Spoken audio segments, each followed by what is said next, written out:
Hello, everyone. My name is Mike. I'm a physical therapist and your host of the Health Me podcast. Thanks for tuning in, and remember to leave a like and subscribe so you don't miss any updates.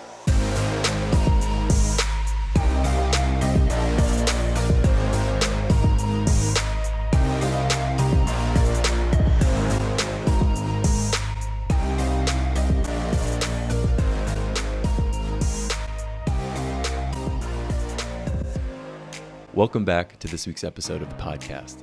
This week, we have a returning guest on the podcast to discuss how social media is changing the healthcare space and how he's been adapting as a clinic owner, having graduated less than 5 years ago. Like other industries, social media has become a powerful tool to reach thousands of people.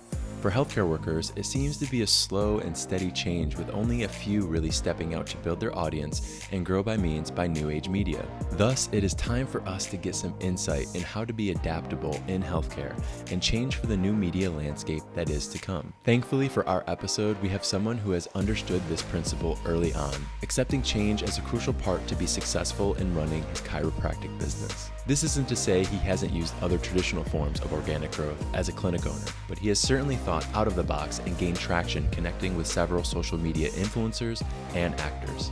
As a result, our guest is the perfect guy to help us navigate today's conversation with additional information on what he has learned as a clinic owner, the importance of adaptability, and what's to come moving forward in his career. As always, links to everything will be in the show notes, and stick to the end for the Health Me to Health You portion of the podcast. Here is my conversation with Dr. Sterling Petersen. All right, Cool. Sterling, thanks for coming on the podcast again. This is your second time, so I appreciate you coming back on to share everything and your progress as well. Yeah, man, absolutely. Always happy to chat with other practitioners and other people helping out the world. So happy to be back, man. For sure. That's what the podcast is all about, multidisciplinary care. Well, I wanted to kind of get an update on, how you've been handling Florida and, whether you like it or not. And is the humidity that big of an issue or that big of a change from California? Yeah, significantly different. People say it takes like 2 years to get accustomed to it. I've always enjoyed the warmth, but there's like a certain point that you're just like, there's no point to go outside. But it's only a few months out of the year. So that's like, honestly, it's strange, but people here in the summer go elsewhere to enjoy the summer, like June through almost early September, they're out of here and then they come back. And then the rest of the year is great. But that July, August, September can get brutal. So You're riding it out through the summer. I'm riding it out right now, but I'm not paying as many taxes. So, I get to think about that on the days I'm sweating. For sure. Sweat for literal money. I like it. Yeah, exactly. Well, to update everybody, if you haven't listened to the first episode, Sterling was on for episode 6, and he had just kind of begun his journey within starting a new practice in Tampa, Florida. So why don't you get people up to speed of, your progress and the things that you've been working on over the past year? Yeah, man. So a lot has changed. I mean, when I first got here, we were still in the middle of COVID. So things were significantly slowed down and shut down. And it was, you couldn't really host events. You couldn't really go out and host talks. You couldn't really go into businesses. It was just like all the traditional, ways of getting patients or getting out there was just completely not available. So it's like, dang, like, what do we do? So I got after the social media a little bit, TikTok, just anything to get out there. And that helped. And now we're starting to get back into a bit more of a normal type of a feel with things. I still get people that come in and wear masks and all that, and we keep everything clean. I mean, if anything, it's good. We've increased all of like the cleanliness throughout, which is great. And I think a lot of people have.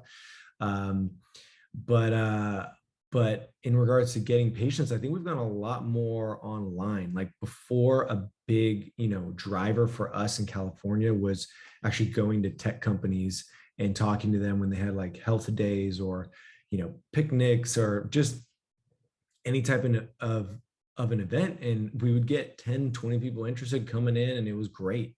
And that's just not available. They're just, especially the tech companies now, are like so scared, and so you had to shift. So now we're doing a lot more online. There's a ton of people that can help you with advertising. And we've had some ups and downs with the right type of advertising. And it's hard to get the right type of client. It's hard to target a certain type of clientele. So sometimes overqualified, not qualified, interesting population. So you get all sorts of people.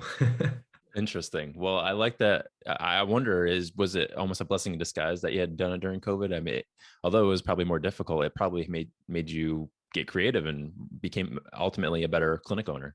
Absolutely. I would say it basically just evolved everything that was probably heading in that direction in the next 5 years within like 6 to 8 months. So it just compressed like, like 5 years of evolution of in regards to marketing and advertising and how you get new patients, like, but just into 8 months.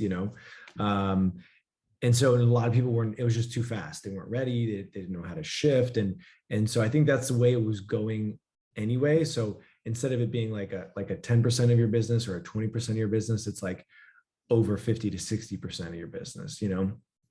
And that's a big shift that usually slowly goes from 10, 20, 30, 40 over a span of 5 years, right? So I think it definitely forced you to get out of your comfort zone and be like, let's try everything. Like, let's try YouTube, let's try, blog posts again, like podcasts, like anything.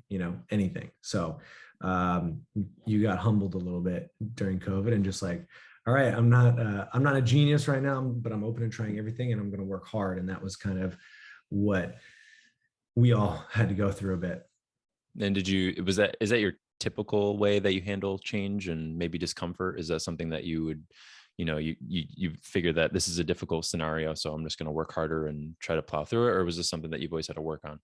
Yeah, I mean, for me, it's like it's a humbling experience. You go, dang, I thought I would be a little bit better prepared for this, or dang, I wish this was not the case. But then you go, you know, I'm not perfect, and no one else could see this coming. So like, I'm not going to beat myself up. I'm just going to get humbled, and I'm like, and when that happens, I just get into like a work mode of like, it's like you're in chiropractic school again. Like you're not anybody yet. You're not even a doctor yet, but everybody's like, oh, I'm gonna be a this and I'm gonna be the best that. It's like you're not even licensed. You're not anybody yet. So stay humble and still work hard until you see the results. And it's like I can just kind of get back into that mind frame of not getting you know, too much of an ego or think I've already made it or anything like that at all, and just stay humbled and focused essentially is kind of a good skill. And I think as things change, like we're about to head into a recession. So it's kind of like I'm in that same place now. Like I got to be prepared for if people don't want to spend any more money. Like, Yeah. okay, how am I going to continue to run a successful business? So there's all those things that are continuously at the forefront of your mind. Well, certainly. And you are still kind of like a new grad, right? Like it's not like you've been out for 10, 15, 20 years. Like you've kind of just recently graduated within the past 5 years. And so it's something that you've been able to manage.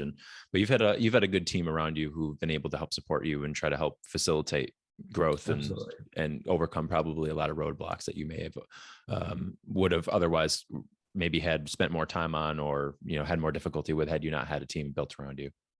Yeah. And, this is a family business, right? So my parents have been doing this for 25 years, right? So we talk all the time, but like I said, they grew up in a time that was completely different. Yeah. They would they would have all of the patients come into the office every Friday for a seminar, and they would bring their spouse and then they would go to farmers markets and some of that still works, but that was like the only thing. That was all you did. And now it's like, I don't know a lot of people that do that anymore. No, definitely not. So we've all had to grow, but their experience is definitely very helpful at certain times. Yeah.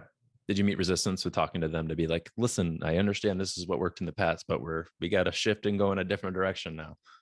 It's harder when things are going great and you're like, I know things are going good, but like, can we try something new? It's like, why? But when things were like, okay, like COVID, this is real, everyone was kind of like, let's do it all, hands off. Like there's no right way. Let's try it all and work hard and see what sticks. For sure. Well, now if you had the opportunity to go back and maybe talk to yourself, and this might be helpful for new grads as well, what kind of piece of advice would you maybe give yourself having gone through the year that you have? I would say it's a good question.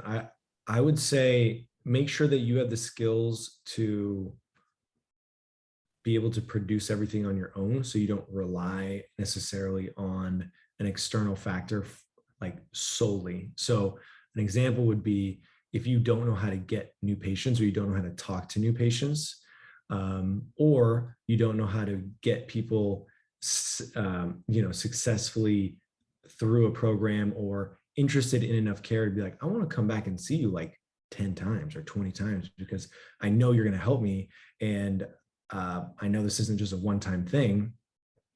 And if you have like somebody else who does that, or a person who gets in all of your new patients and all you do is adjust, you're not really good at talking to people and they're out, or you don't know how to do finances, or you don't know how to do any of these things.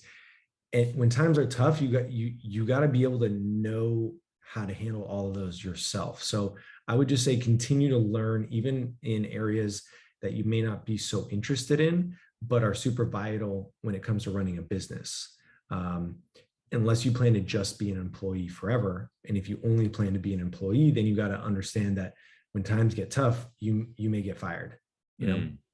Yeah, And that's it. so again, that also comes back to like, dang, I wish I kind of had a bit more control of like, keeping my value there, or understanding how things work. And then, so I would just say it's important to kind of, not that you have to be an expert in everything, that's almost impossible, but you got to know and have enough skills to round out all of those areas.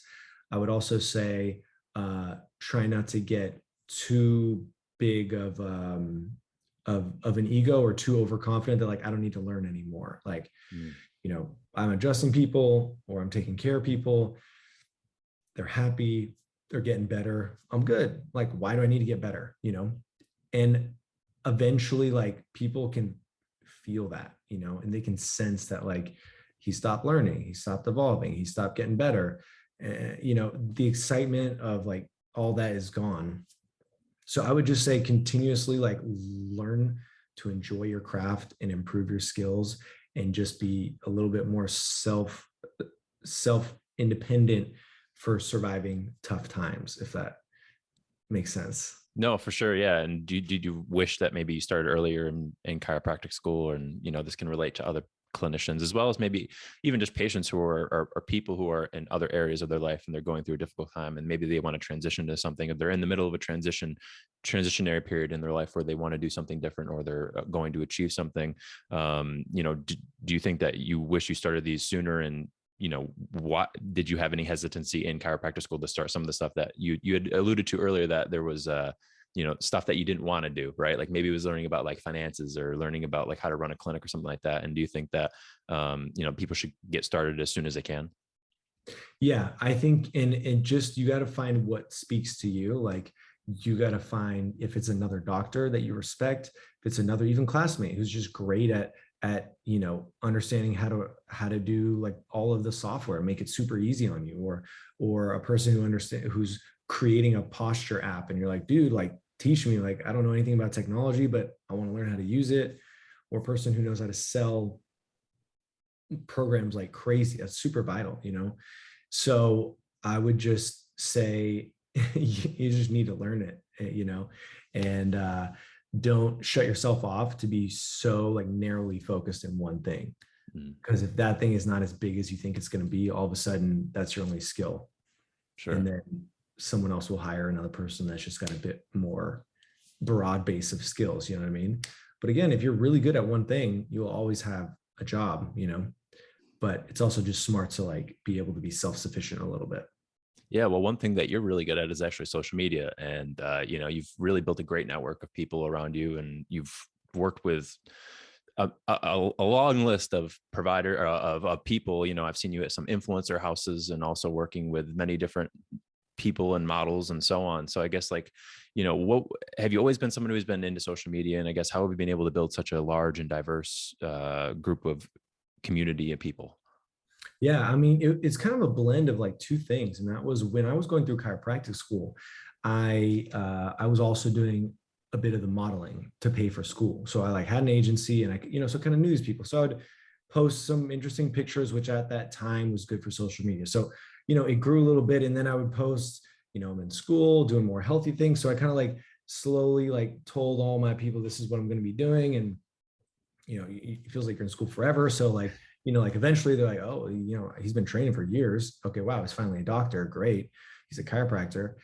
And then I was just like trying to think of, I think taking care of yourself in the aspect of like of healthcare and wellness and recovery, chiropractic specifically for me, but just that general field, I think is so cool. Like it's very cool to be healthy. It's cool to be at your best.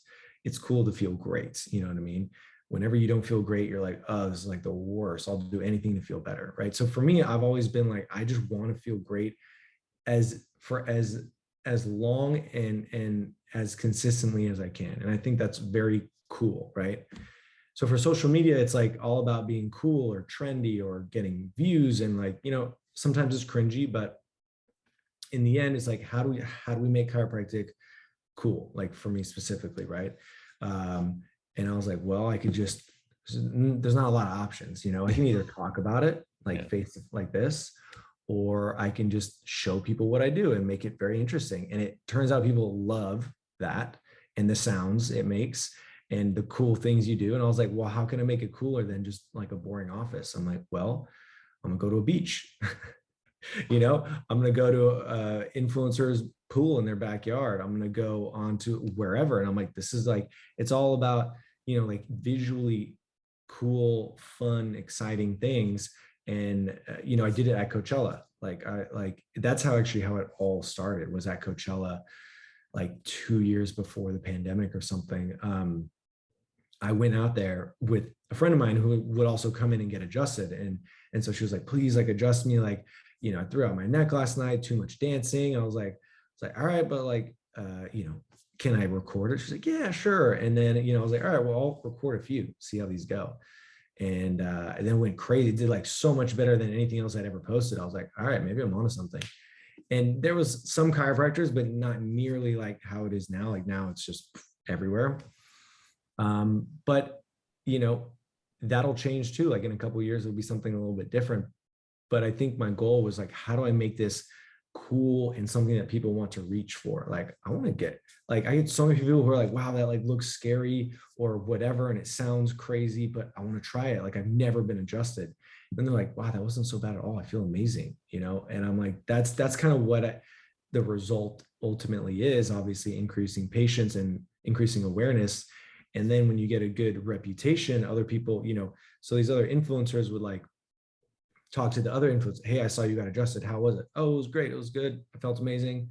Okay, good. Awesome. And it's like, and then you start to build a reputation, and then it's easier to build on itself. But, not everybody can do that, but, maybe somebody else could be incredible at podcasting and then get amazing guests, or they're incredible. They don't like talking. So maybe they do blogs and they just do amazing blogs, or they just shoot crazy, cool edited types of videos. Like everybody has their own, like approach. But I think that's what's cool about social media, is that you can reach like anyone in the world, and it's free promotion if you go viral. You know what I mean? So it's like you're paying an advertiser on Facebook like thousands of dollars to get that many views. Now on TikTok, it's not as targeted because you get people from like different countries. You're like, they're never going to be my patient, right? But it's still like a very useful tool. Well, and to your point, you need to find something that you actually enjoy doing. And it's not that you need to be, at influencer houses all the time, or you need to be doing adjustments at Coachella. You need to find something that you enjoy doing and that allow you to grow and build your audience so people become more aware of you. And have you found that although social media does have a large reach, do you think that word of mouth is still more powerful? Because it seemed like after you did that, you had more people talking to one another. And did you find that word of mouth was still more powerful, or do you think that without social media, you wouldn't have that power? Well, that's the thing with social media, is that it's kind of like a pseudo word of mouth. Mm-hmm. So if you see your friend that getting adjusted, and you see that they liked the adjustment and they felt great and they commented, that was great, can't wait to see you again, they don't even almost have to call that person. They go, hey, if she liked it or if he liked it, that's good enough for me. Like I'm in, so it's not quite the same, but it's like 75% of the same amount of value. And that is by far the best, because you instantly get a rapport and a certain amount of trust that is totally different than if it's their first time and they discovered you from some advertisement you're running, a promotion, or they walked in off the street. It's completely different. So that's also a benefit with the social media, is that is that it's kind of like it's like a pseudo word of mouth. And they go, well, my friend came in, they loved it, and oftentimes they just kind of shoot him a DM. Hey, how was that? I'm trying to look for a chiropractor. It was great. You should go see him. Good, done. Yeah, it's almost like a it's almost like a author is like authentication, almost like this person's Mhm. good. This is my seal of approval, and then Yeah. you can go and find that person. And ultimately, that's why the word of mouth patients are the best, is because they're like, hey, John, like he's awesome and he trusts you. So I trust you. And you're already like friends almost, it's Yeah. not like, hey, it's our first time. You're a little wary. I don't know you, this, that, so that's why it's amazing. Absolutely. Well, you mentioned earlier that there can be a little bit of ego as well as just like hesitancy towards posting on social media because it can be somewhat, cringe to, use your word. How have you been able to overcome that idea? And, maybe for people who are listening who are providers or patients who want to get more involved with social media, how do you overcome that? Yeah. You just almost, there's a couple things. One is you almost just have to like get over it, and you just have to be like, I may look a little silly, but everyone knows, hey, he's doing some social media stuff. Like, fine, cool. It is what it is. And then you'll find something that hits, and either like you're natural at it, you're good at it, or you're not. And you're like, okay, well, we're just going to delete those and move on, Yeah.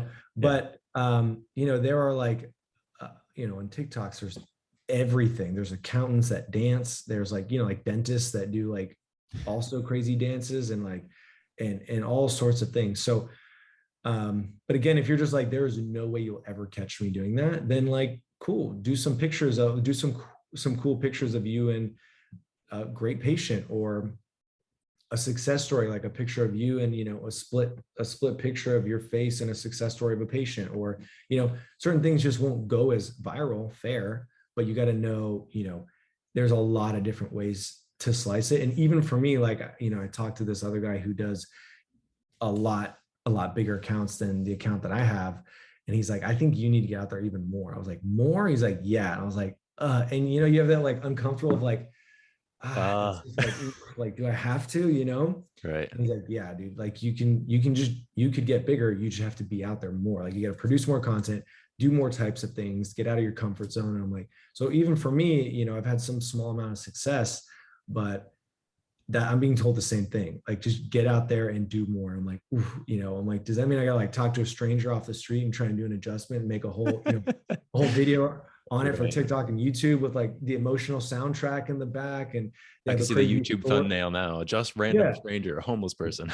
no, for real. Like, I'm like, tell me what you're really saying. Cause I don't know. There's certain things I can do, certain things I can't. But that's the thing for everybody, is like, you just, and the only way is like, attention equals eyes, which equals potential patients and clients, and that's the only way to get attention, is to get out there. Absolutely. Do you think healthcare needs to exist within this idea of social media and all maybe healthcare providers should be involved within social media? No, I don't think so. I think people don't, there are some people that just won't do it. I just know, like my dad, he's been telling me he's going to make an account for like years. I'm going to get on there and I'm going to blow up and go viral, and you'll just wait and see. I got some good content cooking. I'm like, Dad, it's been 3 years. You don't even have an account. Like, Right.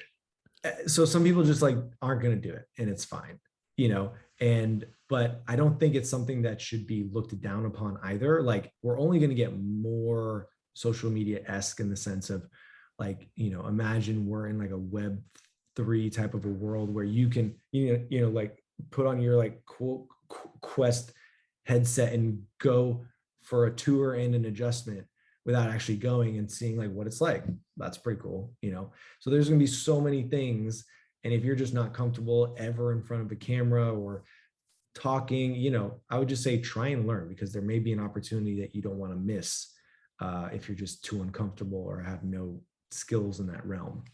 Yeah, even physical therapy. I mean, I interviewed somebody, Emergo Labs is what they're called, and they've been trying to build basically a virtual clinic within the metaverse, which is, I Yeah. mean, hard to believe, but I mean, it's starting to, those things are starting, and it's going to become faster than you think. And although social media feels so much different than the metaverse or whatever, Yeah. Web3, so to speak, there's going to be a transitionary period from that position to where it is. And it may not be like a complete transition where we're living in the metaverse, but it's perhaps a hybrid model where we have a little bit of both, right?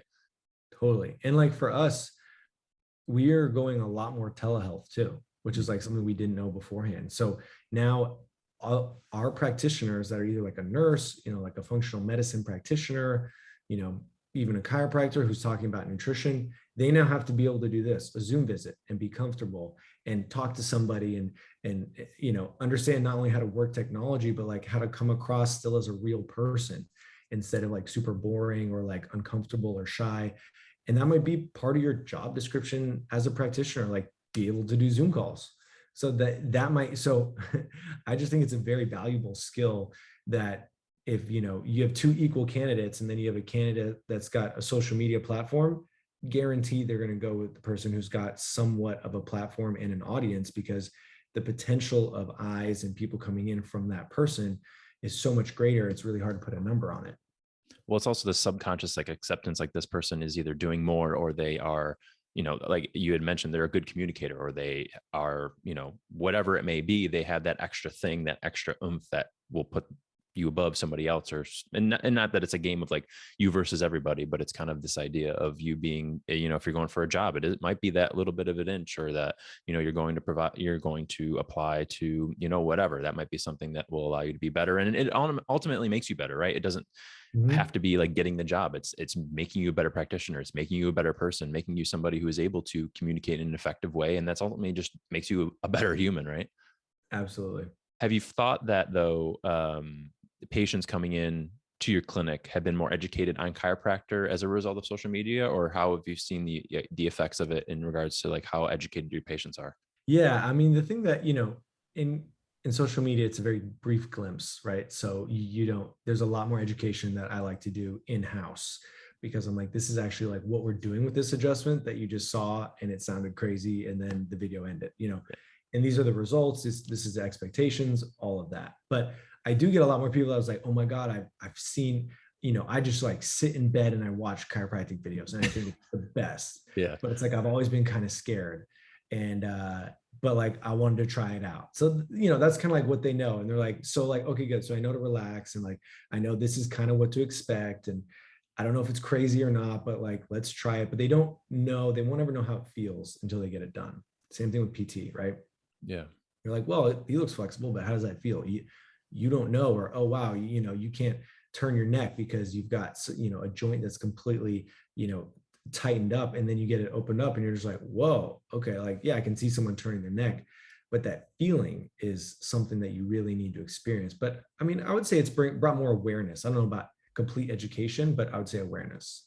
Yeah, I don't think it's ever going to replace the clinician, right? And I mean, unless there is a piece where you go on an app and there's an ability to watch videos or something like that. But I think the part of, you know, the part of social media is for you to bring brand awareness, I think, at this point, and it's for you to understand, what the clinic does, or, pre-qualify you to maybe be like, this is something that I would be interested in and interested in doing. And do you think that patients have become more, or even people in general, maybe just after COVID or, with social media, people become more aware of the importance of a healthy lifestyle? I think so. At least the people that I talk to, that's what I'm kind of getting. That's my population though. But for sure, they're all just like understanding that there's no shortcut. There's no there, and it's like if you get COVID or something or anything really, it's like it just comes down to like how you entered that fight. You know what I mean? It doesn't matter like what you do after it. Yeah, sure it does. Some like you can take certain vitamins and certain things and get certain treatments that help you heal better. But ultimately, like how you enter that fight, like how much you've trained, and that comes down to nutrition, good healthy habits. Are you in good shape? Do you have diabetes or not? Like how you entered that fight with COVID is a big determining factor of like how it's going to go for a lot of people, right? Or Yeah. even just the flu, or even just a stomach bug, or even like you have like a surgery. The people that are in shape, they have a healthy gut, take care of themselves, they just do vast majority of the time significantly better. So I think people are a lot more educated. It's like, all right, well, I'm down to put in the work, let's do it. I know it takes this and this. Okay, good. Well, let's get to work. I trust you. So that I think has increased.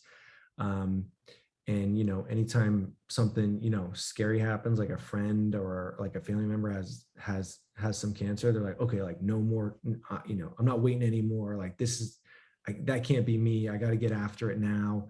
So there's always ebbs and flows, but I do think that people are a bit more aware of like, okay, there's really just no shortcut. You just got to consistently be a little bit disciplined on your health and how well you take care of yourself. Do you think that's what people get wrong the most, is waiting to the absolute last minute to care about your health? Oh yeah. Like I'm good now. I'm fine. Yeah, I'm a little overweight or don't really exercise, but like I'm getting through my day, And then it's just like that one trip, like as a PT, it's like that older person, it's like, I'm fine. I don't really need to work out. And then like they break a bone and they're like, and then everything just cascades like, and you're just like, wow, they deteriorated so fast and they just weren't prepared at all. And it's the same thing with like health. It's like, well, I had a couple things here, a couple things there, and then I had an autoimmune disease, and I just went, and it just drops off a cliff if you have no like resilience or no discipline, and you haven't also built up any history of training your body of healthy habits. So it's like trying to quit, trying to quit like smoking in a day, like just straight cold. It's very, very difficult. Some people can, but so difficult. It's like you gotta have some type of a baseline of consistency, or else usually it's too late. But that is unfortunately where I see a ton of people. I see patients, I'm like, I told you a year ago, like we had to fix this, and it came back now times 5. And you're like, I know. And you're like, you can only do your best. But that's what I wish patients were a little bit better with. Yeah. And like even that fall idea, and even on like, let's just say you have somebody who's in their 70s or 80s and they do fall, and, within 5 years, they end up passing away or something like that. And, usually the cause of death they don't put the cause of death as a fall. They put the cause of death of maybe like, difficulty breathing, or like they had a heart attack or something like that, because they became so out of shape in the past 5 years. And I think that is the biggest injustice for a lot of this, is that, it is that fall, or it is that one instance where don't take, the accumulation of not taking care of your body and then not being able to tolerate that fall, or take care of that rolled ankle, or take care of your, getting your neck adjusted. It's just like, the snowball effect that you have to continue, you don't know it until unfortunately you learn that rule, right? Yeah, and until you've seen it, like us, you don't really necessarily believe it. You're like, I don't know. They had like, like COPD, and you're like, yeah, but they smoked for 20 years. Meh. You're like, come on, man. Right. Yeah. It's like I told you 20 years ago, smoking's bad. You're like, yeah, but I'm fine now. But so they just can't think about the results, the poor outcome. And then when the poor outcome is there, they tend to blame something else. Well, it's in my family. I got bad genetics. Like, you can fight that, man. You can if you want. Absolutely. Well, how do you think that providers need to help change this idea? And is it just educating more patients? Is it getting information out there? I mean, it seems like providers have been trying to say this for years, but still, maybe slower change, and maybe it's changing a little bit with social media. But I guess, like, how do you think that we need to go about this? Maybe do something different as healthcare providers? Yeah, it's something that I think we'll always struggle with a little bit. It's like a teacher, always trying to help a student out, and some students just don't want the help. And you're like, fine, you do your best regardless, though, right? And then the other thing I would say is, as a practitioner, and I like constantly try to remind myself of this too, because I'm genuinely a nice guy and I want to like be kind to everybody and be optimistic to everybody, right? But sometimes I think you need to just be a little bit harsh in regards to how somebody's treating themselves, being like, look, man, you're my friend, I love you, but you're just like trashing your body, and this is not going to go well for you. And like, I'm really encouraging you to look yourself in the mirror and actually make a change, because I don't want to see you turn out like your dad or this other patient of mine or your older brother. And you can make a difference right now, and let me help you with it, and let's do it. So I think, instead of being like, well, I don't even know, there's like, what's the point of having that conversation if they're not going to do it anyway? That's what I feel like a lot of people say. Or they're like, well, if they want to change, they'll do it. So I think sometimes continuously educating, also being kind with just a bit of a firm hand, and then being like, look, I'm here for you. If you don't want to do it, fine, but this is definitely what I suggest. And just being a bit more almost pushy and urging them to not give up and like take care of themselves because it's so worth it. I think that's something that could make a positive impact for other practitioners and just the patient population in general.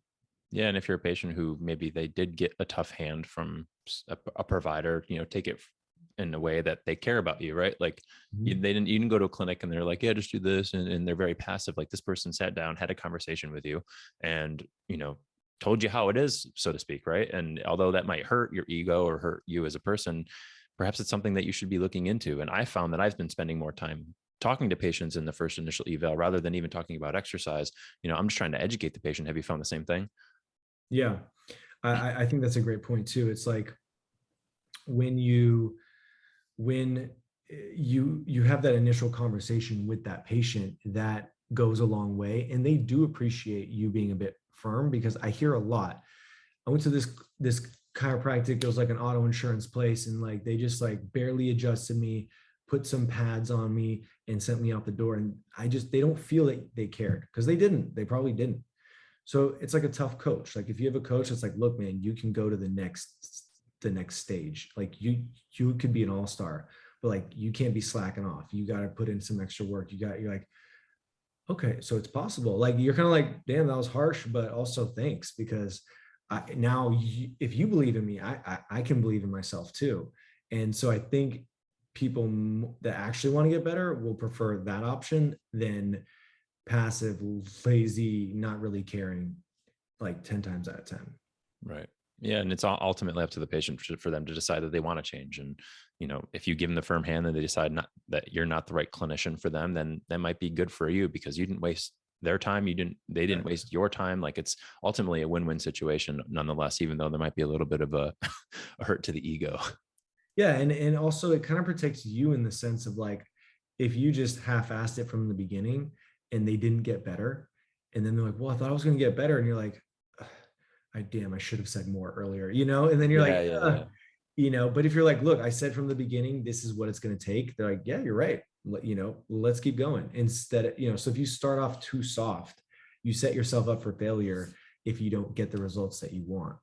Yeah, for sure. And have you been, your own worst enemy? And, you had mentioned earlier that one thing that you wish you did a little bit more is making sure that you're staying up to date and, you know, be and educating yourself more and more. Have you found that being a better clinician really relies on you continuing education and continuing to learn and continuing to grow and basically being your own, coach and telling yourself, listen, man, if I don't stay on myself, we're gonna fall behind and the patients are gonna know.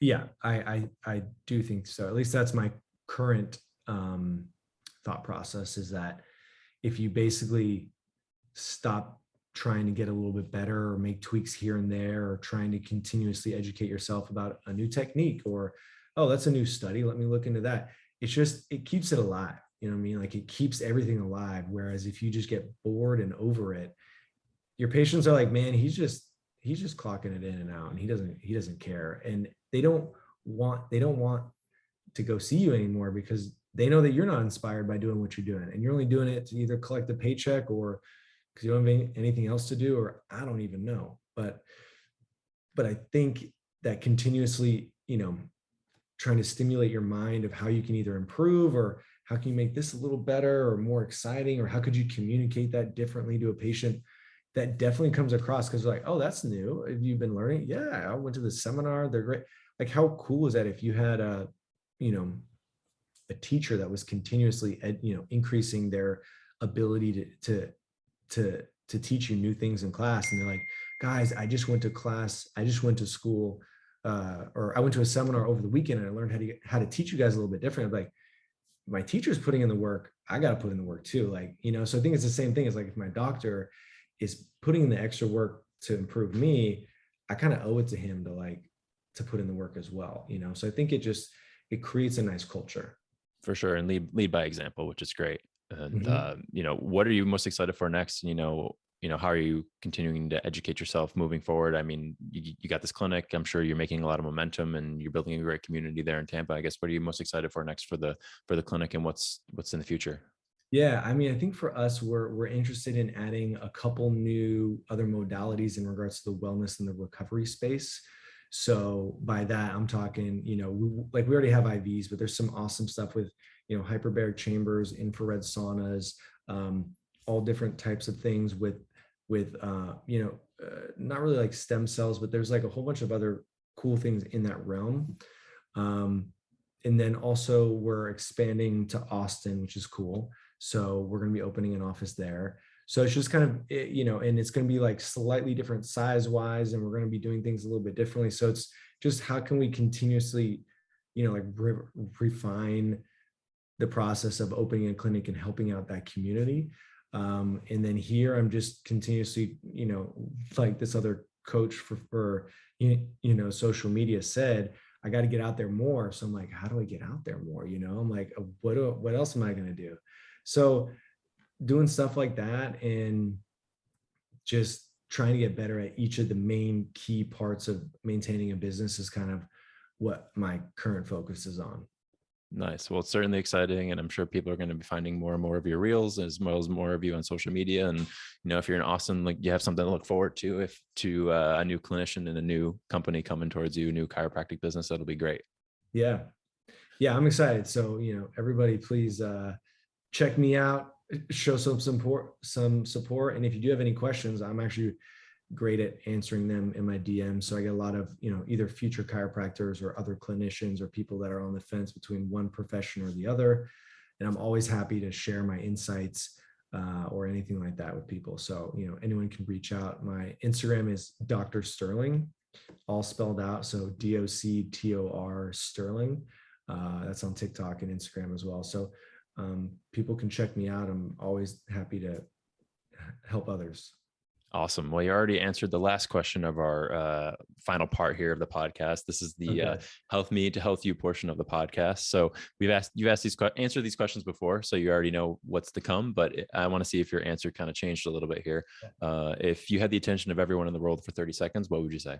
I would say that's a really good one. I would say to that an ounce, and this might be a cliche saying, but I would say an ounce of prevention is worth a pound of care, and possibly go a bit more in depth on that in regards to more of a natural approach to healthcare, that we have all of the power within ourselves and within reach of, foods like natural foods and exercise to give our bodies the ability to have that pound of cure for just an ounce of prevention.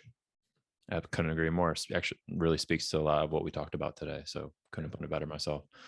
Second question, what book do you recommend, whether you're reading now or in the past? What book? Ooh, yeah, I'm always kind of like in between a few books. Let me see. That's on bookshelf over there.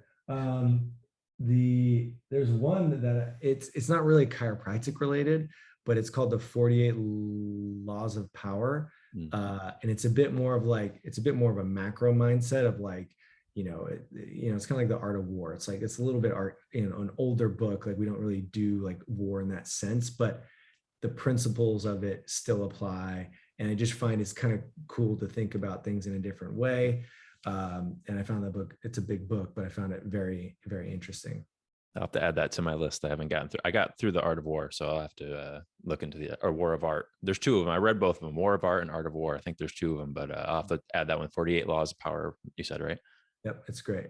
Perfect. And then like you had already said, maybe just reiterate all your social media links so people can learn more about you, as well as the clinic. So that way, if people are local to the Tampa area or, near you, they'll be able to find you. Yeah. So for Instagram and TikTok, it's at Dr. Sterling, DOCTORSTERLING. And then I got a couple links there so you can find other pages. The website for the office is rootcausemedicalclinics.com. And there we've got, access to each of our clinics. We go over everything that we offer, all of our new stuff. And yeah, that's kind of the best ways to reach out to me and check in on everything I'm doing. So yeah. Always great to check in with you, man. Great to talk to you, and wish you luck with the next year. I'm looking forward to our next conversation. Yeah, man, I appreciate you having me on. It's always a good conversation. So I appreciate it, and I wish you the best as well, man.